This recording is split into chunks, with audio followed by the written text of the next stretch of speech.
ॐ अज्ञानतिमिरान्धस्य ज्ञानाञ्जनशलाकया सत्सरोन्मिलितं येन तस्मै श्रीगुरुवे नमः।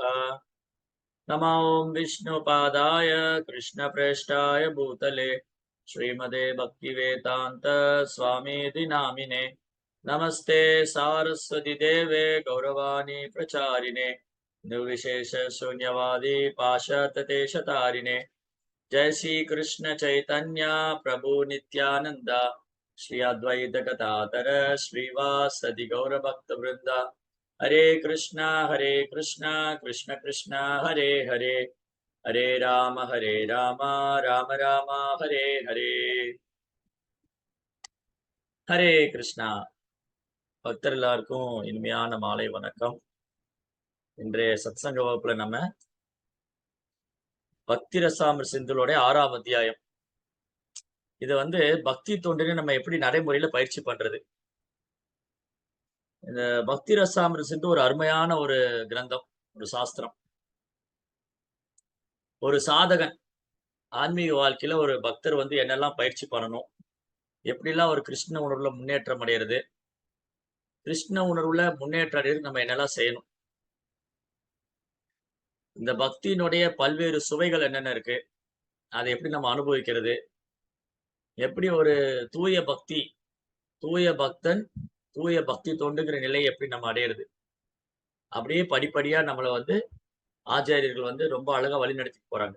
முந்தைய ஆச்சாரியர்கள் ரூப கோஸ்வாமி, ஸ்ரீல பிரபுபாதர், இவங்க எல்லாம் நமக்கு பக்தியை நம்ம எப்படி நடைமுறையில சந்தோஷமா பயிற்சி பண்றது, அப்புறம் எப்படி அந்த பக்தியில உன்னதமான நிலையை நோக்கி நம்ம முன்னேற்ற முடியும், பக்தி தொண்டுல நம்ம எப்படி முன்னேற்ற முடியும்.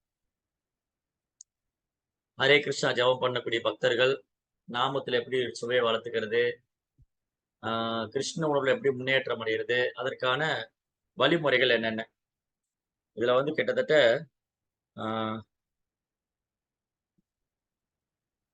சில அடிப்படை விதிமுறைகள் நமக்கு சொல்லி கொடுத்திருக்காங்க. ஒரு கிருஷ்ண பக்தர் என்னெல்லாம் பயிற்சி பண்ணணும். அதுல மொத்தம் 64 அங்கங்கள் இருக்கு. பக்தி தொண்ட பயிற்சி பண்ணக்கூடிய பக்தர் 64 அங்கங்கள் பக்தி தொண்டுல இருக்கு. அதுல முதலாவது முக்கியமானது ஒரு 10 விஷயம் முதல்ல சொல்லியிருக்காங்க. அந்த 10 விஷயம் என்ன நம்ம படிச்சுட்டு அதோட இம்பார்ட்டன்ட் என்னங்கிறத நம்ம டிஸ்கஸ் பண்ணுவோம். தேர்ந்த ஆன்மீக குருவின் தாமரை திருவடிகளில் சரணடைதல். ஃபர்ஸ்ட் ஒரு ஆன்மீக குருவுடைய தாமரை திருவடியில சரணடையணும். ஒரு அங்கீகரிக்கப்பட்ட அதிகாரப்பூர்வமான ஆச்சாரிய சம்பிரதாயம். ஆன்மீக குருவினால் தீட்சை அளிக்கப்பட்டு அவரிடமிருந்து எவ்வாறு பக்தி தொண்டினை பயிற்சி செய்வது என்று கற்றுக்கொள்ள வேண்டும். ஆன்மீக குருவை அணுகி அவர்கிட்ட தீட்சை வாங்கி பக்தி தொண்டை எப்படி பயிற்சி பண்ணணும். ஆன்மீக குருவின் கட்டளைகளுக்கு நம்பிக்கையுடனும் பக்தியுடனும் கீழ்ப்படிதல். குருவுடைய கட்டளையை சிறமேற்கொண்டு செயல்படுது. குருமுக பத்ம வாக்கியா சித்ததே கொரியா ஐக்கியா ஆர்னா கொரிகமான ஆஷா. அவரது வழிகாட்டுதன் கீழ் மகா ஆச்சாரியர்களின் காலடி சுவட்டை பின்பற்றுவது. ஆன்மீக குருவை வழிகாட்டுதல்ல முந்தைய ஆச்சாரியருடைய அடிச்சுவட்டை பின்பற்றுவது. கிருஷ்ண உணர்வில் எங்கனம் வளர்ச்சி பெறுவது என்று அவரிடம் கேட்பது. ஆன்மீக குருட்டு இருந்து நான் கிருஷ்ண பக்தியில எப்படி முன்னேற்றம் அடைகிறதுங்கிறத கேட்கும். அவர்கிட்ட போய் என் பொண்ணுக்கு கல்யாணம் ஆயிருமா, என் பையன் வீடு கட்டிடுவானா, அவனுக்கு வெளிநாட்டுல வேலை கிடைச்சிருமா, இதெல்லாம் குருட்ட போய் கேட்கக்கூடாது. ஆன்மீக குருட்ட என்ன கேட்கணும், நான் கிருஷ்ண உணர்வுல எப்படி வளர்ச்சி அடைகிறது, முழுமுதற் கடவுளான கிருஷ்ணரின் திருப்திக்காக உலகியல் பொருள் எதையும் துறப்பதற்கு தயாராக இருத்தல். இதன் பொருள் என்னவென்றால், கிருஷ்ணரின் பக்தி தொண்டில் நாம் ஈடுபடும் வகையில் நாம் துறப்பதற்கு விரும்பாத ஒன்றினை துறப்பதற்கு தயாராக இருத்தல் வேண்டும். சோ சில விஷயங்கள் நமக்கு ரொம்ப பிடிச்சிருக்கும். ஆனா அது பக்தி தொண்டுக்கு முன்னேற்றம் தராது அப்படின்னா அது தவிர்க்கிறது. உதாரணத்துக்கு சிலருக்கு டிவி பார்க்கறது ரொம்ப பிடிச்சிருக்கு, சிலருக்கு விளையாடுறது ரொம்ப பிடிச்சிருக்கு, சிலருக்கு சினிமா படம் பார்க்கறது ரொம்ப பிடிச்சிருக்கு. இந்த மாதிரி சில விஷயங்கள் நமக்கு பிடிச்சிருக்கலாம். அது கிருஷ்ண பக்திக்கு உகந்ததா அல்ல, அது கிருஷ்ண பக்தியில முன்னேற்றம் தராதுன்னா அதனை நாம் துறப்பதற்கு. சிலருக்கு சில உணவு பதார்த்தம் ரொம்ப பிடிச்சிருக்கும். பட் அது பக்தி தொண்டுக்கு ஏற்றதல்ல அப்படின்னா அந்த உணவுகளை தவிர்க்கிறது. இதுதான் உண்மையான துறவு. அடுத்தது, அதுபோல நாம் ஏற்றுக்கொள்ள விரும்பாத ஒன்றினை ஏற்றுக்கொள்ள வேண்டும். சில விஷயம் நமக்கு பிடிக்காது. இப்ப உதாரணத்துக்கு அதிகாலையில எழுந்திரிக்கணும். 4 மணிக்கு எந்திரிக்கணும். 3:30 மணி 4 மணிக்கெல்லாம் எந்திரிக்கணும். அது கஷ்டமா தான் இருக்கு. ஆனா அது தப வாழ்க்கை. சரி, நான் அதிகாலையில எந்திரிச்சு நாம ஜெபிச்சா என்னால பகவான் மேல கவனத்தை நிறுத்த முடியும். என்னுடைய நினைவு சிதறாது. அப்படின்னு கிருஷ்ண பக்திக்கு சாதகமான விஷயம் பயிற்சி செய்வதற்காக விரும்பாத ஒண்ண அதான் சாதனா பக்தி அல்லது வைத்தி பக்தின்னா என்னன்னா, சாதனா பக்தி அல்லது வைத்தி பக்தினா, நமக்கு பெரிய இன்ட்ரெஸ்ட் எல்லாம் ஒண்ணும் இல்ல. பெரிய ஆர்வம்லாம் ஒண்ணும் இல்ல. இருந்தாலும் ஆச்சாரியர் சொல்லியிருக்காங்க, பக்தர்கள் சொல்றாங்க அப்படின்னு சொல்லி அத ஃபாலோ பண்றது. விருப்பமில்லாத ஒன்றை ஏற்றுக்கிறது. துவாரகை அல்லது விருந்தாவனம் போன்ற புனித இடங்களில் வாழ்தல். அப்போ துவாரகா, மதுராபுரி போன்ற புனித இடம். ஓ! என்னால அவ்வளவு தூரம் போய் வாழ முடியாது. நான் வந்து எனக்கு குடும்பம் இருக்கு, குழந்தைகள் இருக்காங்க. என்னால துவாரகையிலயோ, மதுரையிலயோ, மாயாப்பூர்லயோ போய் வாழ முடியாது. இப்ப என்ன செய்றது? நமக்கு அருகாமையில் இருக்கும் இஸ்கான் டெம்பிள், இஸ்கான் கோயில், இஸ்கான் பக்தர்கள் சங்கம். அது வந்து புனிதமானது. எங்க இஸ்கான் டெம்பிள் இருக்கோ அது புனித ஸ்தலம். அப்ப நம்ம கோயில்ல போய் சேவை பண்ணணும். பக்தர் சங்கத்த எடுத்துக்கலாம், சேவை பண்ணலாம். அதுக்கப்புறம் தேவையானதை மட்டுமே ஏற்றுக்கொள்ளுது. இந்த உடலையும், ஆன்மாவையும் பராமரிக்கிறதுக்காக என்ன தேவையோ அத மட்டும் ஏற்றுக்கொள்றது. ஏகாதசி என்று உண்ணா நோன்பு விரதம் இருக்கிறது. ஏகாதசி அன்னைக்கு நம்மளுடைய சூழ்நிலைக்கு தகுந்த மாரி. சில பக்தர்கள் வந்து ஒண்ணுமே சாப்பிடாம நிர்ஜல விரதம் இருப்பாங்க. தண்ணி கூட குடிக்காம இருப்பாங்க. இல்ல பிரபு அது எனக்கு கஷ்டம் அப்டின்னா, நான் நீர் அருந்தி கூட இருக்கலாம். இல்ல பழங்கள் சாப்பிடலாம். இல்ல கிழங்கு வகைகள் சாப்பிடலாம். மொத்தத்துல ஏகாதசி அன்னைக்கு தானியங்கள் சாப்பிடக்கூடாது. தானியங்கள், பீன்ஸ் வகை காய்கறிகள். இத மட்டும் தவிர்த்துட்டு, நம்ம பால், பழங்கள், அப்புறம் அ அ இளநீர், ஜூஸு இந்த மாரி உள்ளத சாப்பிடலாம். இல்ல என்னால முடியும் அப்டின்னா, எனக்கு அந்த வைராக்கியம் இருக்கு, எனக்கு உடல் ஒத்துழைக்கும், என் மனசு, உடம்பு ஒத்துழைக்கும் அப்டின்னா, நம்ம சாப்பிடாம கூட இருக்கலாம். அது அவங்கவங்களுடைய உடல்நிலையும், மனநிலையும், சூழ்நிலையும் பொறுத்து. பிரபுபாதர் வந்து ஏகாதசி விரதம் இப்படிதான் கட்டாயம் இருக்கணும் அப்படின்னு சொல்லல. பிரபுபாதா வந்து நம்முடைய இயக்கம் வந்து இந்த இஸ்கான் இயக்கம் வந்து பிரச்சாரத்தின் பிரச்சாரம் அடிப்படை. புத்தக விநியோகம் செய்யணும், பக்தி சேவை பண்ணணும், நாம ஜெபிக்கணும். இந்த சேவைக்கு பிரதானம். அதனால சேவைக்கு முக்கியத்துவம் தரும்போது, இந்த ஏகாதசி விரதம் நான் கடுமையா இருந்துட்டு என்னால வந்து எந்திரிக்க முடியல, என்னால வந்து ஜெபம் பண்ண முடியல, என்னால கோயிலுக்கு போக முடியல, எனக்கு ரொம்ப டயர்டா இருக்கு அப்படின்னு நம்ம படுத்திருக்கிறத விட, நம்ம ஏதாவது சின்ன கொஞ்சம் கொஞ்சம் பழங்களோ, பாலோ ஏதாவது சாப்பிட்டு நம்ம போய் சேவை பண்ணணும். ஸோ நம்ம ரொம்ப உடலை வருத்திக்க வேண்டாம். இந்த உடல் ஆரோக்கியமா இருந்தா தான் நம்ம சேவை பண்ண முடியும். உடல ரொம்ப வருத்திக்காம, அதே சமயம் நம்மளுடைய நிலை அறிந்து, நம் சூழ்நிலை அறிந்து நம்ம ஏகாதசி விரதம் பயிற்சி பண்ணணும். அதுக்கப்புறம் அரச மரம் போன்ற புனிதமுடைய மரங்களை தொழுவது. அரச மரம் ரொம்ப ஆஸ்பீஷியஸ். ஸோ எங்க ஊர்ல அரச மரம் இல்லையே, எல்லா மரத்தையும் வெட்டி போட்டாங்களே என்ன பண்றது? அப்படின்னா நம்ம துளசி வந்து ரொம்ப ரொம்ப மங்களமானது. துளசி செடிய வழிபடணும். ஸோ இப்படி இந்த மாரி ஒரு விஷயங்கள் பக்தியில பல்வேறு அங்கங்கள் இருக்கு. அதுல ஒரு 10 விஷயம் இன்னைக்கு நம்ம பார்த்திருக்கோம். இதனுடைய தொடர்ச்சி நம்ம அடுத்த வாரம் பார்ப்போம். ஸோ இதுல முதலாவது நம்ம பார்த்தது என்னது? ஆச்சாரிய உபாசனம். ஒரு ஆன்மீக குரு, ஒரு தூய பக்தரை சரணடைந்து, அவருக்கு பணிவாக சேவை செய்து, அவருடைய கட்டளையை நிறைவேற்றுவது. நம் ஆன்மீக வாழ்க்கையின் வெற்றியின் ரகசியம்.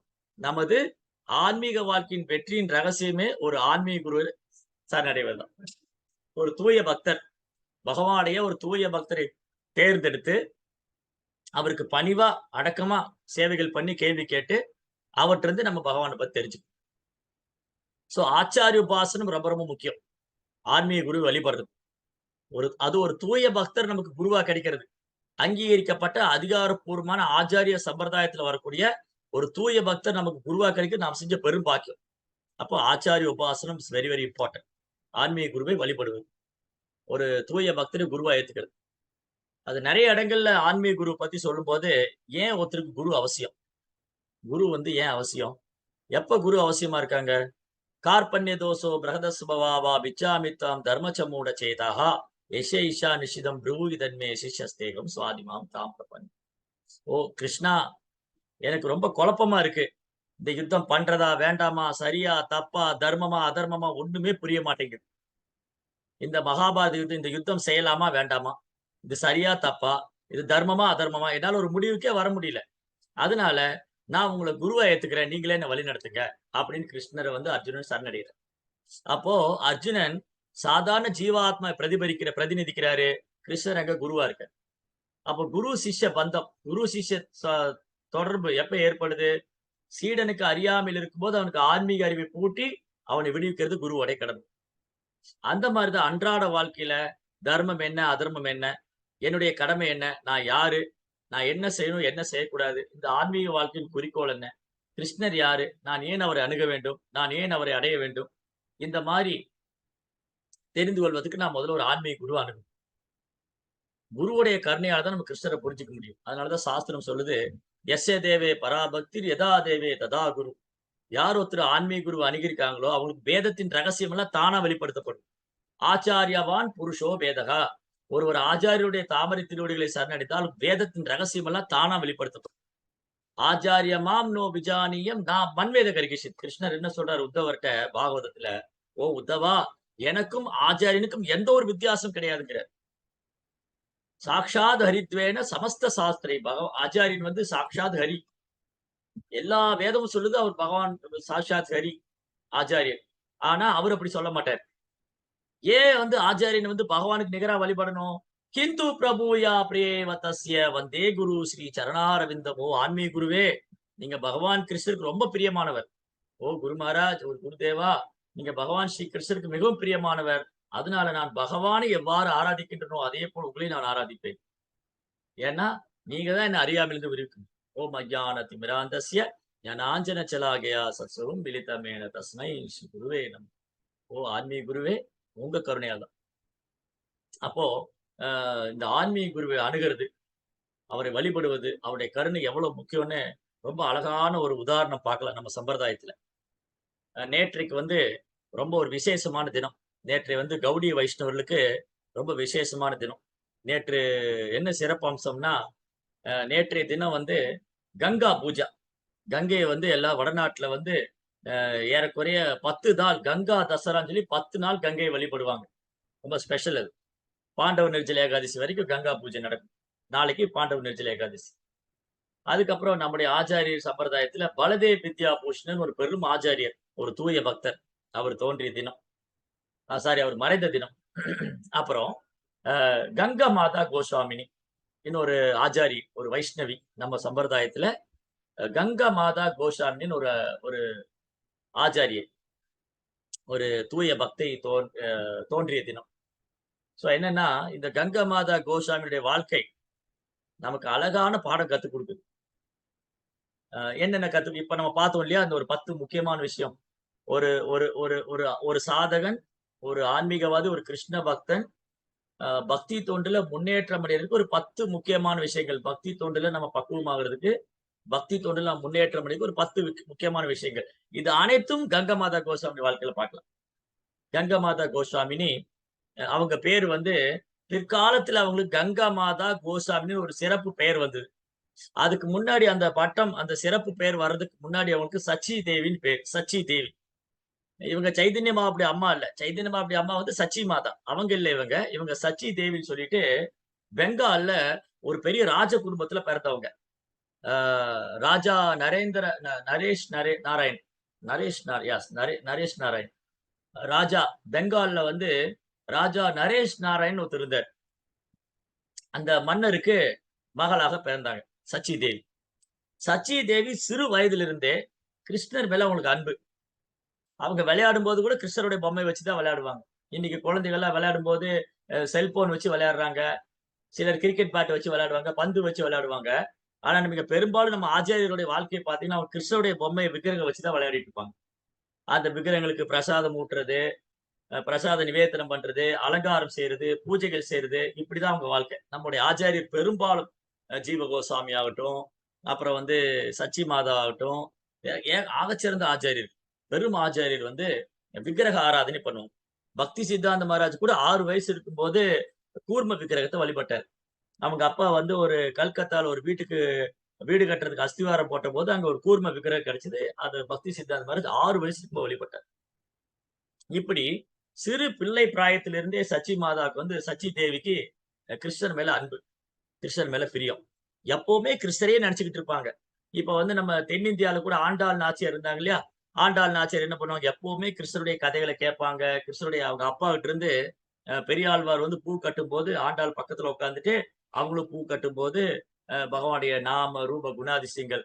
கிருஷ்ணர் எவ்வளவு அழகா இருப்பாரு. அவர் என்னென்ன லீலைகள் பண்ணுவாரு, என்னென்ன அற்புதம் பண்றாரு. இதெல்லாம் ரொம்ப கேட்டு, கேட்டு, கேட்டு, கேட்டு ஆண்டாளுக்கு வந்து கிருஷ்ணர் மேல அப்படி ஒரு அன்பு, பிரேமம்.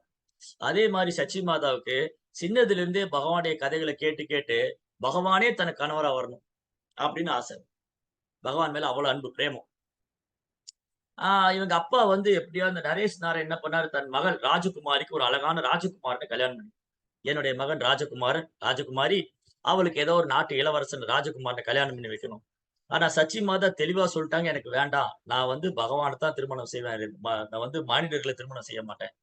எனக்கு பகவான்." இது எப்படி சாத்தியமாகும்? நரேஷ் நாராயணுக்கு ஒரே கவல. தன் மகள் வந்து கல்யாணம் பண்ணிக்க மாட்டேங்கிறா. நம்ம வந்து பகவானே மேலயே எப்பவும் நெனச்சுட்டு இருக்கா. நரேஷ் நாராயணன் எவ்வளோ அந்த ராஜா முயற்சி பண்ணாரு. சச்சி மாதா திருமணத்தை விரும்பல. அவங்க எப்பவுமே கிருஷ்ணரே நெனச்சுக்கிட்டு இருக்காங்க. தென் ஒரு கட்டத்துல நரேஷ் நாராயணன் இந்த உடல விட்டுட்டாரு. அவருக்கு வந்து உடல விட்டு இந்த பாடிய விட்டுர்றாரு. அப்ப அந்த நேரத்துல அந்த ராஜ்யத்தை பார்க்கிற பொறுப்பு வந்து ஏன்னா இந்த சச்சி தேவி ஒரே பொண்ணு, பெண் குழந்தை அந்த ராஜாவுக்கு. அப்போ ராஜா இறந்த உடனே உடல விட்ட உடனே இந்த ராஜ்யம் அந்த இடத்த நிர்வாகம் பண்ணக்கூடிய பொறுப்பு வந்து சச்சி மாதாவுக்கு வந்து. சிறு வயதிலேயே அவங்க அந்த ராஜ்யத்தை ஆண்டு வந்தாங்க. ஆனா, தன் தந்தையாருக்கு அப்புறம் அந்த ராஜ்யத்த ஏத்துக்கிட்டாலும், சச்சி மாதாவுக்கு அது மேல அட்டாச்மென்ட்டே இல்ல. நான் இப்படியே இந்த ராஜ்யத்த ஆளணும். ஒரு பெரிய மன்னன பார்த்து கல்யாணம் பண்ணிக்கணும். இந்த மாரி இல்லற வாழ்க்கையில இருக்கணும். புலன்பு அனுபவிக்கணும். இந்த மாரி எண்ணம் துளி கூட இல்ல. அவங்க அந்த ராஜ்யத்தை ஆண்டு கொண்டிருந்தாலும், அவங்க அரியாசனத்துல உட்கார்ந்துட்டு இருந்தாலும், அவங்க மனசு எப்பவுமே, நான் எப்போ விருந்தாவனம் போப்போறேன்? நான் எப்போ ராதா குண்டத்துக்கு போப்போறேன்? நான் எப்போ ஷியாம குண்டத்துக்கு நான் எப்போ கோவர்த்தன மலைய சுத்தி வரப்போறேன்? நான் எப்போ வைஷ்ணவர்களுடைய தரிசனம் பண்ண போறேன்? நான் எப்போ ரூப கோஸ்வாமி சமாதிய போய் பார்க்க போறேன்? இப்படி எப்பவுமே அவங்களுக்கு வந்து பகவானுடைய லீலைகள தான் நினைவு. அதனால அவங்களுக்கு ராஜ்யத்து மேல பற்றுதலே வரல. இப்ப நமக்கெல்லாம் பாருங்க, ஒரு 3 சென்டுல ஒரு பிளாட்ல ஒரு வீடு. ஒரு சின்னதா ஒரு காரு. கொஞ்சம் தட்டுமுட்டு சாமானம், கொஞ்சம் நகை இருந்தா நம்மள கையில பிடிக்க முடியும். அவ்ளோ அட்டாச்மென்ட் அது மேல. இது என் வீடு, இது என்னுடைய காரு, இது என்னுடைய இடம், இது என்னுடைய பெட்ரூமு, இது என்னுடைய சோப்பு, இது என்னுடைய சீப்பு, இது என்னுடைய கண்ணாடி, இது என்னுடைய பேனா, நான், எனது, என்னுடையதுங்கிறது பொய் அகங்காரம். இது நமக்குள்ள ஸ்ட்ராங்கா இருக்கு. ஆனா சச்சி தேவிக்கு அந்த பொய் அகங்காரமே இல்ல. இத்தனைக்கு அவங்க வந்து ஒரு ஒரு சின்ன நாட்டு அந்த பெங்கால்ல அந்த ப்ராவிடன்ஸ்க்கு அவங்க ராணியா அரியாசனத்துல உட்கார்ந்திருக்காங்க. பட் அவங்களுக்கு அட்டாச்மென்ட்டே இல்ல. பாருங்க. இதுதான் வந்து யார் ஒருத்தருக்கு கிருஷ்ணர் மேல அட்டாச்மென்ட் இருக்கோ, அவங்களால இந்த பௌதீகத்துல அட்டாச்மென்ட்டே வராது. பௌதீகத்துல அட்டாச்மென்ட் இருக்கும், கிருஷ்ணர் மேல அட்டாச்மென்ட் வராது. 2ம் நேர்கோட்டுல 2ம் ஈக்குவலா போகாது. பௌதீக பற்றுதலும், கிருஷ்ணர் மேல உள்ள பற்றுதலும் ஒண்ணா போகாது. பௌதீகத்துல முழுமையா மூழ்கி போயிருக்கணும், கிருஷ்ணர்ட்ட வரமாட்டாங்க. கிருஷ்ணர்ட்ட கிருஷ்ண உணர்வுல இருக்கிறவங்க பௌதீகத்துல போமாட்டாங்க. இப்ப நம்ம எப்படி இங்க ஒரு கால், அங்க ஒரு கால் வச்சிருக்கோம். நம்ம எப்படி இருக்கோம்? பௌதீகத்துல ஒரு காலு, ஆன்மீகத்துல ஒரு கால் வச்சுட்டு. சோ நம்ம படிப்படியா என்ன பண்ணணும்? இந்த பௌதீகத்துல இருக்கிற கால் எடுத்து அப்படியே இந்த பக்கம் கிருஷ்ணாட்ட வரணும். சோ அந்த பௌதீகத்துல பற்றுதல் இருக்கிற வரைக்கும், பௌதீகத்து மேல அட்டாச்மென்ட் இருக்கிற வரைக்கும் எனக்கு கிருஷ்ணா மேல அட்டாச்மென்ட் வராது. சோ கிருஷ்ணா மேல அட்டாச்மென்ட் இருக்கிறவங்களுக்கு பௌதீகத்துல அட்டாச்மென்ட் வராது. இவங்களுக்கு ராஜ்யத்த ஆளணுங்கிற இன்ட்ரெஸ்ட்டே இல்ல. இவங்க இவங்க என்ன பண்ணாங்க, இந்த ராஜ்யத்துல உட்கார்ந்திருந்தாலும், எனக்கு விருந்தாவனம் போகணும், விருந்தாவனம் போணும். எனக்கு ஒரு ஆன்மீக குரு வேணும். வந்துருச்சா இன்னைக்கு ஸ்லோகாவுடைய இந்த அந்த பக்தி ரசாம் சிந்துவோடைய டாபிக். என்னது அது? ஆச்சாரிய உபாசனம். ஆன்மீக குருவ சரணடையணும். அப்போ சச்சி தேவி என்ன நெனைக்கிறாங்க, நான் இந்த ராஜ்யத்தை ஆண்டு இந்த பௌதீக வசதி அனுபவிக்கிறத விட, நான் ஒரு குருவ தேடி போகணும். எனக்கு ஒரு ஆன்மீக குரு வேணும். அந்த குருவிட்ட இருந்து நான் கிருஷ்ணர பத்தி கேட்கணும். நான் என் குருவுக்கு சேவை பண்ணணும். நான் கிருஷ்ணாவுடைய லீலைகளை ஸ்மரணம் பண்ணணும். என் குருவுடைய கருணையால நான் அவருக்கு கிருஷ்ணருக்கு பக்தி தொண்டு செய்யணும். நான் என் ஆன்மீக குருவ திருப்திப்படுத்தணும். நான் கிருஷ்ணாவ திருப்திப்படுத்தணும். இதுதான் அவங்களுக்கு லட்சியம். இதுதான் லட்சியம். சோ அவங்க என்ன பண்ணாங்க, ஒரு நாள் ராஜ்யத்த விட்டாங்க. ராஜ்யத்த விட்டுட்டு அவங்க விருந்தாவனத்துக்கு போறாங்க. ஏன்னா அவங்களால ராஜ்யத்த அனுபவிக்க முடியல. ஏன்னா அவங்களுக்கு இன்ட்ரெஸ்ட் இல்ல. அவங்க இன்ட்ரெஸ்ட் பூரா கிருஷ்ணா மேல தான். கிருஷ்ணா மேல தான் கிருஷ்ணர் மேல தான் அன்பு. ஆன்மீக குரு தேடுறாங்க. எனக்கு ஒரு குரு வேணும். நான் வந்து கிருஷ்ணனுள்ள முன்னேற்றம் அடையணும்னா எனக்கு ஒரு ஆன்மீக குரு வேணும்னு சொல்லி, அவங்க குருவ தேடி விருந்தாவனம் வராங்க. விருந்தாவனத்துல கோசாமியோட கோயில்லாம் சுத்தி வலம் வர்றாங்க. அங்க ராதா கோவிந்த தேவர் கோயில். அது கோசாமி ரூப கோசாமி வழிபாடு பண்ணப்பட்ட ரொம்ப அற்புதமான, பிரம்மாண்டமான கோயில் ராதா கோவிந்த தேவர். அந்த கோவில்ல அ ஹரிதாஸ் பண்டிட், ஸ்ரீ ஹரிதாஸ் பண்டிட்ன்னு ஒரு வைஷ்ணவ ஆச்சாரியர், சன்னியாசி. அந்த கோயில்ல சேவை பண்ணிட்டு இருக்காரு. ஆகச்சிறந்த ஒரு தூய பக்தர் அவரு. கோஸ்வாமி, புலன்கள் எல்லாம் வென்றவர். சன்னியாசி, தூய பக்தர். சைதன்ய மகாபுடைய ஃபாலோவர். சைதன்ய மகாபுடைய இயக்கத்தை பின்பற்றக்கூடிய ஒரு தூய பக்தர். கௌடிய வைஷ்ணவ ஆச்சாரியர். சோ, அ இவங்க அ சீ அ சச்சி தேவி ஹரிதாஸ் பண்டிதர பார்த்த உடனே அவருடைய தேஜஸ், அவர் எவ்வளவு ஒரு தூய பக்தரா இருக்காரு. அவர் பிருந்தாவனத்துல பக்தி தொண்டு பயிற்சி பண்றாரு. அவருக்கு நூற்றுக்கணக்கான சீடர்கள் இருக்காங்க. இந்த மாரி ஒரு குருவ தான் நான் தேடி வந்தேன். இவர் வந்து கிருஷ்ண உணர்வ தீவிரமா பின்பற்றுறாரு. இவரு ராதா கோவிந்தருக்கு எப்பவும் சேவை பண்ணிட்டு இருக்காரு. இவர் ராதாராணியோடைய ராதா கிருஷ்ண லீலைகள ஸ்மரணம் பண்ணிட்டு இருக்காரு. இந்த மாரி ஒரு தூய பக்தர் எனக்கு ஆச்சாரியனா கிடைக்கிறது நான் செஞ்ச பாக்கியம். சச்சி மாதா வந்து ஒரு சரியான குருவ தேர்ந்தெடுக்கிறாங்க. அ அங்கீகரிக்கப்பட்ட அதிகாரப்பூர்வமான சம்பிரதாயம். பிரம்ம மாத்து கௌடி வைஷ்ணவத்துல வரக்கூடிய இந்த ஸ்ரீ ஹரிதாஸ் பண்டிதர தன் குருவா தேர்ந்தெடுக்கிறார். தென் வந்து ரொம்ப பணிவா போய் குருவுக்கு நமஸ்காரம் பண்றாங்க. "ஓ ஓ பிரபு, ஓ மகாராஜ், நான் வந்து ஒரு கீழநிலையான ஆத்மா. நான் ஒரு பந்தப்பட்ட ஆத்மா, நான் கட்டுண்ட ஆத்மா. தயவுசெய்து என்ன உங்க சீடரா ஏத்துக்கங்க. எனக்கு வந்து கிருஷ்ண உணர்வ கத்துக் குடுங்க. என்ன உங்கள ஆசீர்வாதம் பண்ணுங்க. என்ன உங்க சீடரா ஏத்துக்கங்க." அப்போ அ ஹரிதாஸ் பண்டிட் சொல்றாரு, "ஓ சச்சி தேவி, இது உனக்கு கஷ்டம். நீ வந்து ஒரு ராஜாவுடைய பொண்ணு. நீ மகாராணி. நீ வந்து பெங்கால்ல ராணியா இருக்க. நீ வந்து ஆடம்பரமான வாழ்க்கை வாழ்ற. உனக்கு பட்டு மெத்தை என்ன? ஆபரணம் என்ன? உனக்கு பணியாளர்கள் என்ன? உனக்கு வந்து இந்த விருந்தாவன வாழ்க்கை சூட் ஆகாது. உன்னால வந்து இந்த விருந்தாவனத்த தவம் பண்ண முடியாது. உன்னால வந்து கிருஷ்ண உணர்வ பயிற்சி பண்ண முடியாது. ஏன்னா, நீ சுகபோக வாழ்க்கை வாழ்ற. நீ வந்து ரொம்ப பட்டு மெத்தையில படுத்து தூங்குற. ராஜபோக உணவு சாப்பிடுற. விதவிதமான அறுசுவை உணவு நீ சாப்பிடுற. உன்ன வந்து காஸ்ட்லி ட்ரெஸ் விலை உயர்ந்த ஆபரணங்களையும், ஆடைகளையும் அணிஞ்சிருக்க. உனக்கு வந்து இந்த சாது வாழ்க்கை செட் ஆகாது. உனக்கு ஒத்து வராது. அதனால நீ இது முயற்சி பண்ணாத. நீ திரும்ப போயிடு. நீ வந்து உங்க ஊருக்கே போயிடு. முதல்ல நம்ம இதெல்லாம் விட தயாரா நம்ம இதெல்லாம் விட தயாரா இல்ல. சச்சி தேவி சொல்றாங்க, "இல்ல குரு மகாராஜ். எனக்கு அந்த ஆடம்பரமான வாழ்க்கை வேண்டாம். ராஜபோக வாழ்க்கை வேண்டாம். எனக்கு ஆடம்பரமான ஆபரணம் வேண்டாம். எதுவும் வேண்டாம். எனக்கு உங்க கருணை கிடைச்சா போதும். எனக்கு உங்க கருணை கிடைச்சா போதும். உங்க கருணை இருந்தா தான் எனக்கு கிருஷ்ணா மேல அன்பு வரும். உங்க கருணை இருந்தா தான் எனக்கு நாமத்துல ருச்சி வரும். உங்க கருணை இருந்தா தான் நான் கிருஷ்ணனோட முன்னேற்றம் அடைய முடியும். தயவு செய்து உங்க கருணைய குடுங்க." தென் குரு வந்து கருணை குடுக்க மாட்டேங்கிறாரு. சச்சி தேவி திரும்ப திரும்ப கேட்கறாங்க. "ஓகே. நீ அப்படின்னா, நீ நீ நீ பயிற்சி பண்ணு. நீ கிருஷ்ண பக்தி பயிற்சி பண்ணு. நான் பார்க்கிறேன். உனக்கு உண்மையாலுமே வைராக்கியம் இருக்கா?" குரு பரீட்சை பண்றாரு.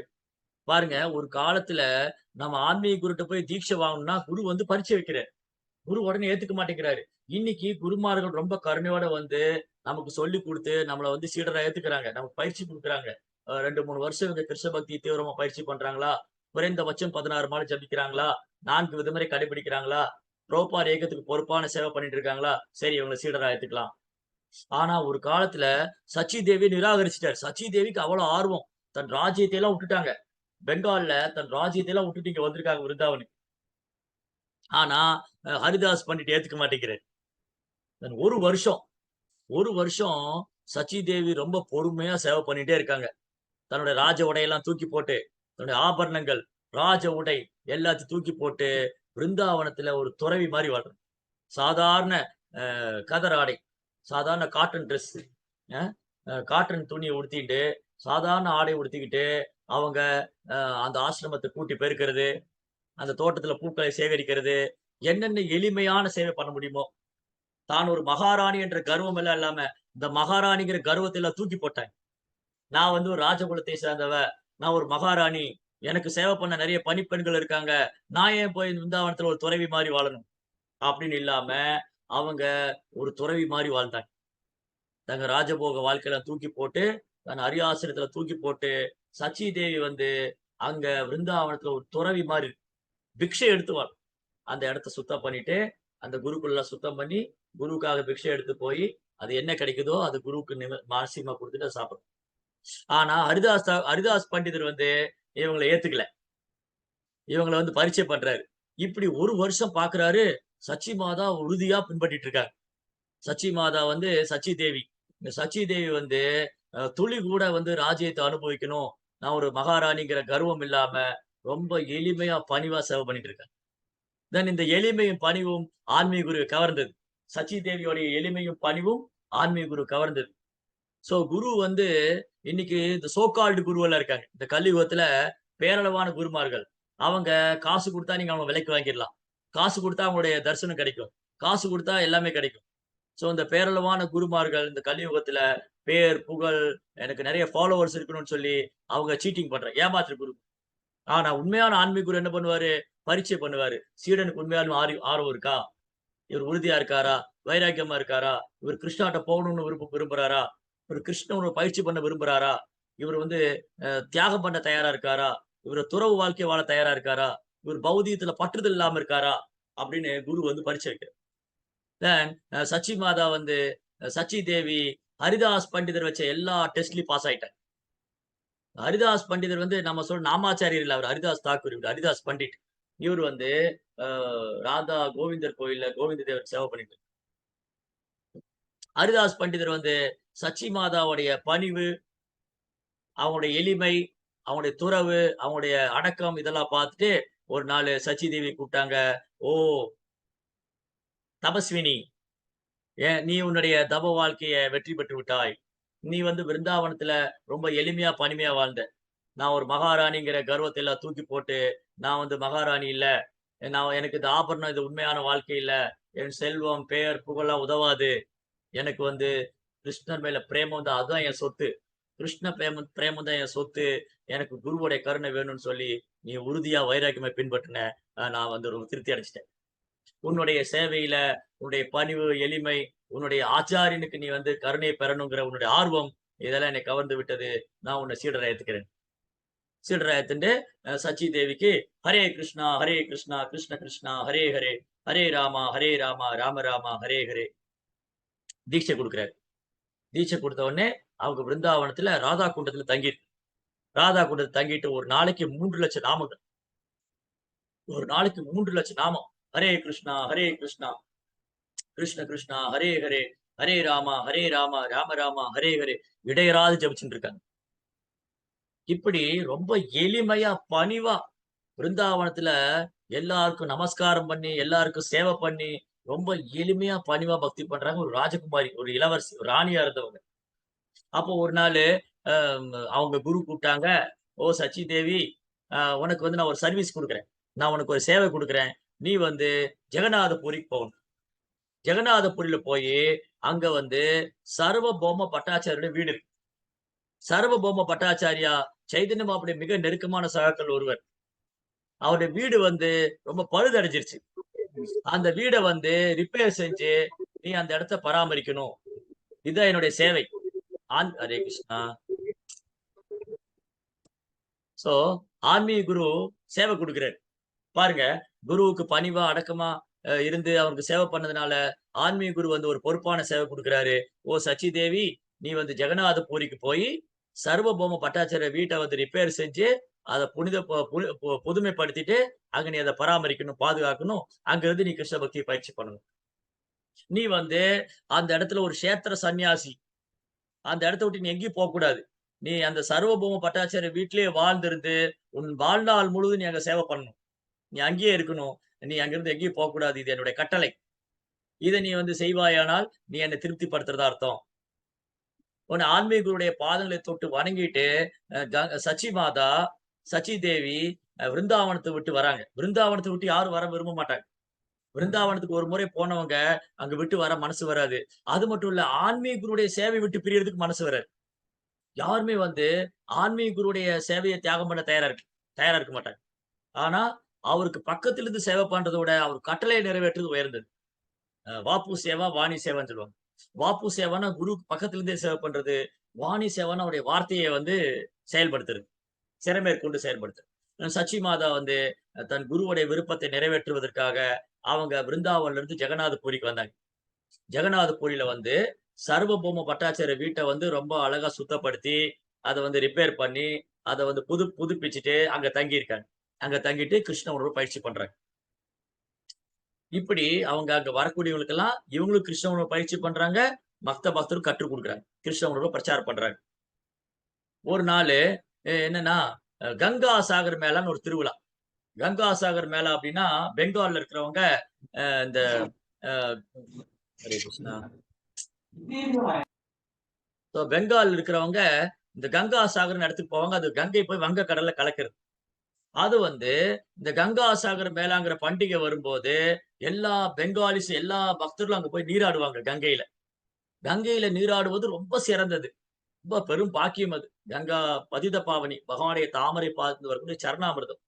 கங்கையில நீராடுவது பெரும் பாக்கியம். சச்சி தேவி பெங்கால்ல இருந்தப்போ, இந்த கங்கையில தொடர்ந்து நீராடுவாங்க. குறிப்பா இந்த கங்கா சாகர் மேளா வந்து பண்டிகை வரும்போது, கங்கா சாகரத்துல போய் குளிப்பாங்க கங்கையில. இப்ப வந்து இவங்க எங்க இருக்கிறாங்க? ஜெகநாதபுரியில சர்வபௌம பட்டாச்சாரியோட வீட்ல தங்கியிருக்காங்க. இவங்க கங்கைக்கு போ முடியாது. ஏன்? காரணம் குருவுக்கு வாக்கு குடுத்திருக்காங்க. நான் பூரிய விட்டு போமாட்டேன். நான் வந்து குருவோடைய கட்டளை என்னன்னா, நீ ஜெகநாதபுரி விட்டு எங்கேயும் போக்கூடாது. சர்வபௌம பட்டாச்சாரி வீட்ல தான் உனக்கு சேவை. அந்த வீட்ட விட்டு நீ எங்கேயுமே போக்கூடாது. அந்த இடத்த வந்து பராமரிக்கணும், பாதுகாக்கணும். வரக்கூடிய பக்தர்களுக்கு கிருஷ்ண பக்தி கத்துக் குடுக்கணும். ஆனா, சச்சி மாதாவுக்கு மனசுக்குள்ள என்ன ஆசை? சரி நான் எங்கேயுமே போல. எனக்கு குரு இந்த சேவை குடுத்துட்டாரு. நான் ஜெகநாதபுரியிலே தங்கிக்கிட்டேன். ஒரு சேத்திரத்துல ஒரு சன்னியாசிய போல, துறவிய போல வாழ்ந்துகிட்டு இருக்கேன். எனக்கு இந்த வீடு தான் எல்லாமே. ஆனா, எனக்கு வருஷம் வருஷம் இந்த கங்கா திருவிழா வருமே, அதுல போய் கலந்துக்க முடியலையே! நான் கங்கையில போய் நீராட முடியலையேன்னு ஒரு சின்ன மனசுல ஒரு ஒரு ஏக்கம். ஒரு சிறிய ஏக்கம். நான் வந்து ஒருவேள பெங்கால்ல இருந்திருந்தா, நான் இப்ப கங்கையில போய் நீராடி இருப்பேனே! கங்கையை வழிபாடு பண்ணியிருப்பேனே! கங்கையை பூஜை பண்ணியிருப்பேனே! ஆனா, இப்ப என்னால பண்ண முடியல. ஏன்னா, என் குரு வந்து எனக்கு இந்த சேவை குடுத்திருக்காரு. நீ வந்து பூரிய விட்டு போக்கூடாது. நீ சர்வபௌம பட்டாச்சாரிய வீட்ட விட்டு போக்கூடாது. இங்க தான் இருந்து சேவை பண்ணணும். அப்போ தன்னுடைய விருப்பத்தை விட ஆன்மீக குருவுடைய கட்டளையை நிறைவேற்றுவது சாலச் சிறந்தது. எனக்கு ஆசை இருக்கு கங்கையில போய் குளிக்கணும்னு. ஆனா என் குரு மகாராஜ் இந்த சேவை குடுத்திருக்காரு. எனக்கு அத விட இது பிரதானம். என்னுடைய விருப்பம் நான் கங்கையில போய் நீராடணும். ஆனா என் குருவுடைய கட்டளை சர்வபௌம பட்டாச்சாரிய வீட்ட வந்து பாதுகாக்கணும். அப்போ ஒரு தூய பக்தர் தனது விருப்பு வெறுப்புக்கு இடம் கொடுக்காம, தன் சுயநலத்துக்கு இடம் கொடுக்காம, அவங்க குருவோடைய கட்டளை நிறைவேற்று. ஓகே. என் குரு மகாராஜ் சொல்ட்டாரு பூரி விட்டு போக்கூடாது. அங்கேயே தங்கியிருக்காங்க. அன்று இரவு என்ன நடந்ததுன்னா, ஜெகநாதர் வந்து இந்த தூய பக்தரோட மனசுல என்ன இருக்குன்னு புரிஞ்சுக்கிட்டாரு. ஏன்னா எல்லா இடத்துலயும் கிருஷ்ணர் பரமாத்மாவா இருக்கார்ல. சச்சி தேவி என்ன நெனச்சாங்க, ஒருவேளை நான் பெங்கால்ல இருந்து தான் கங்கையில போய் நீராடி இருப்பேன். இப்ப என்னால கங்கைக்கு போ முடியல. ஏன்னா என் குரு இந்த சேவை குடுத்துட்டாரு. அதனால என் குருவோடைய கட்டளைய நிறைவேற்றணும். எனக்கு கங்கையில போய் குளிக்கிறத விட இதுதான் ரொம்ப முக்கியம். அப்படின்னு அவங்க பூரி விட்டு போகவே இல்ல. நம்மளா இருந்தா என்ன பண்ணுவோம்? வுட்டுட்டு ஓடி போயிரும். இல்லையா? எங்கயாவது டூர் போகணும்னா ஓடிருவோம். குருவோடைய கட்டளையில 2வது தான். ஓடிருவோம். சோ சச்சி மாதா ஓடல. அன்று இரவு என்ன நடந்ததுன்னா, இங்க ஜெகநாதர் கோயிலுக்கு பக்கத்துல ஒரு ஒரு அழகான குளம் இருக்கு. நீங்க எவ்வளவு பேர் பார்த்திருக்கீங்கன்னு தெரியாது. சேத்தகங்கான்னு பேரு. ஜெகநாதருடைய டெம்பிள் பக்கத்திலேயே ஒரு சிறிய ஒரு குளம் இருக்கு. சேத்தகங்கா. அது கங்கை தீர்த்தத்திலிருந்து வேறானதே அல்ல. அது கங்கா தான். அது என்ன ஆச்சுன்னா, அந்த குளம் வழிந்து, நிறைந்து, அது அப்படியே ஆறாக பெருக்கெடுத்து, சச்சி மாதாவுடைய குடிசையும் அடிச்சுக்கிட்டு போயி, ஜெகநாதர் கோயிலுக்குள்ள போச்சு. ஜெகநாதர் கோயில்ல போயி, இந்த கோயில் நடையெல்லாம் திறந்து, சச்சி மாதா வந்து ஜெகநாதருடைய தாமரை பாதத்துக்கு வந்துட்டாங்க. இது நைட்டு நடந்திருக்கு. சச்சி மாதா வந்து பார்த்தா கங்கையில நீராடிக்கிட்டு இருக்காங்க. அந்த கங்கா தீர்த்தம் எங்க இருக்கு? ஜெகநாதர் கோயிலுக்குள்ள இருக்கு. காலையில பூஜாரி வந்து சேவை பண்றதுக்கு வராரு. சச்சி மாதா கோயிலுக்குள்ள நிக்கிறாங்க. பூஜாரிக்கு ஒரே ஆச்சரியம். என்னது? நம்ம நேத்து கோயில பூட்டிட்டு தானே போனோம். எப்படி இந்த அம்மா உள்ள வந்தாங்க? ஏதோ பண்ணி உள்ள வந்துட்டாங்க. ஏதோ எடுத்துட்டு போக தான் வந்திருக்கிறாங்க. அதனால இது ராஜாவிட்ட கம்ப்ளைண்ட் பண்ணணும்.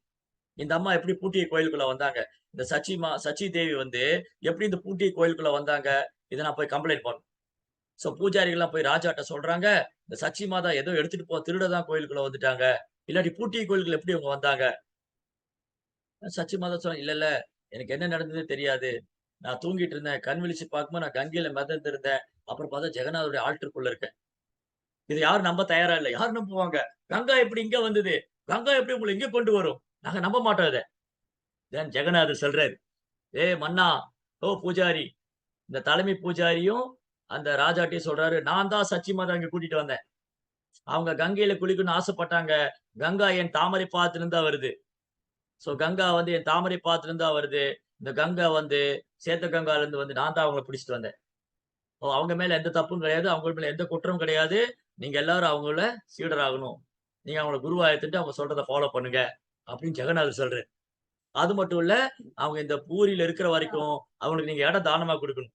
ராஜாட்ட சொல்றாரு, "சச்சி மாதா இந்த ஊர்ல இருக்கிற வரைக்கும் அவங்களுக்கு நீங்க இடம் தானமா குடுக்கணும். அவங்கள நீங்க பராமரிக்கணும்." ஹரே கிருஷ்ணா. ஏங்க இதெல்லாம் செஞ்சுதான் ஆகணும்.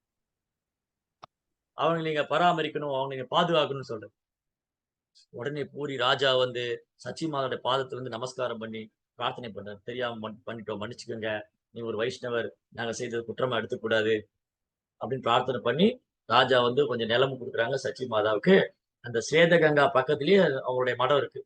அப்போ கங்கை வந்து சச்சி மாதாவுடைய விருப்பத்தை பகவானுடைய பாதத்திலிருந்து பூர்த்தி செய்ததுனால, அன்று முதல் அவங்களுக்கு கங்கா மாதா கோசாமின்னு திருநாமம். நீங்க அங்க பூரியில போனீங்கன்னா, அந்த ஸ்வேதகங்கா குளத்துக்கு பக்கத்திலேயே கங்கா மாதா கோசாமி மட்டுன்னு ஒண்ணு. கங்கா மாதா கோசாமி மடம். அது இன்னைக்கும் பார்க்கலாம். வெறுமனே ஆன்மீக குருவுடைய கட்டளைய நிறைவேற்றுறதுனால, அந்த பக்தருடைய ஆசையும் பகவான் பூர்த்தி பண்றாரு. இவங்க கங்கைக்கு போகல. பகவான் கங்கைய அங்க கொண்டு வந்துட்டாரு. சச்சி மாதா பெங்கால்ல போய் கங்கையில குளிக்கல. பகவான் என்ன பண்ணாரு? கங்கா தீர்த்தத்த பூரி கொண்டு வந்துட்டாரு. இதான் பியூட்டி. அப்போ நம்ம வந்து கிருஷ்ண உணர்வுல முன்னேற்றம் அடையறதுக்கு ஆன்மீக குருவுடைய கருணை. சச்சி மாதா எவ்வளவு உறுதியா இருந்து குருவுடைய கருணைய பெற்றாங்க. எவ்வளவு பணிவா சேவை பண்ணாங்க. எவ்வளவு அடக்கமா இருந்தாங்க. குரு சொல்லிட்டாருங்கிறதுக்காக தன்னுடைய விருப்பத்தை எல்லாம் விட்டுட்டு அந்த இடத்துல இருந்து சேவை பண்ணாங்க. அதன் மூலமா வந்து ஆன்மீகருடைய கட்டளையை சிறைமேற்கொண்டு செய்தனால பகவானுடைய தரிசனம் அவருடைய கருணையை பெற்றாங்க. அதனால கிருஷ்ண உணர்வுல நாம் முன்னேற்றம் அடைய வேண்டும் என்றால், சச்சி மாதாவுடைய அந்த கங்கா மாதா கோசாமி சரித்திரத்தை நாம் தெரிஞ்சுக்கிறது என்னன்னா, நம் குருவுடைய கட்டளையை சிறைமேற்கொண்டு செய்யணும். ஒரு ஒரு ஒரு வைஷ்ணவர ஒரு தூய பக்தர சந்திக்கிறதே பாக்கியம். அவர தரிசனம் பண்றதே பாக்கியம்னா, அந்த தூய பக்தரே நமக்கு குருவா கிடைச்சா எவ்வளவு பெரிய பாக்கியம். அதுவும் அவருடைய கட்டளையை நிறைவேற்றுவது அத விட நாம் பிறவி பயனே அடைந்து விட்டோம்னு சொல்லலாம். அதனால நமக்கு ஒரு அற்புதமான வாய்ப்பு வந்து பிரபுபாதர் குடுத்திருக்காரு. பக்தர் சங்கம் இருக்கு, குருமார்கள் இருக்காங்க, பாகவதம் இருக்கு, ஹரிநாமம் இருக்கு. இதெல்லாம் நாம் பயன்படுத்திக் கொண்டால், நம்மை விட ஒரு பாக்கியசாலி யாரும் இல்ல. ஹரே கிருஷ்ணா. ஜெய் ஸ்ரீல பிரபுபாத்.